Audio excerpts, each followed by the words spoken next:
Private सेक्टरमध्ये काम करणाऱ्यांना कंपनीकडून जॉईनिंगच्या दिवशीच हेल्थ इन्शुरन्स दिला जातो. या इन्शुरन्सची लिमिट कंपनीवर अवलंबून असते. 1,00,000 रुपयांचा हेल्थ इन्शुरन्स द्यायचा की 10,00,000 रुपयांचा हे कंपनी ठरवते. हेल्थ इन्शुरन्स सामान्यतः 1 वर्षासाठी असतो. त्यानंतर पुन्हा रिन्यू करावे लागते. काही कंपन्या यासाठी कर्मचाऱ्यांकडून पैसे घेतात तर काही स्वतः पुरवतात. कंपनीद्वारे प्रदान केलेल्या हेल्थ इन्शुरन्समध्ये कन्व्हर्ट केले जाऊ शकते. यासाठी तुम्हाला हस्तांतरण शुल्क भरावं लागतं.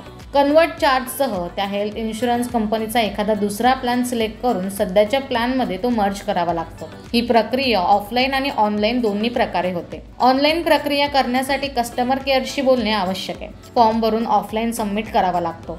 काही हेल्थ इन्शुरन्स कंपन्या कॉर्पोरेटमधून वैयक्तिक योजनेत हस्तांतरित करण्यासाठी आरोग्य तपासणी देखील करतात. यासाठी कंपनी नवीन प्रीमियम ही ठरवते, जे त्या व्यक्तीला द्यावे लागते. हे अंडररायटिंग प्रक्रियेच्या अटी व शर्तीवर ठरवले जाते.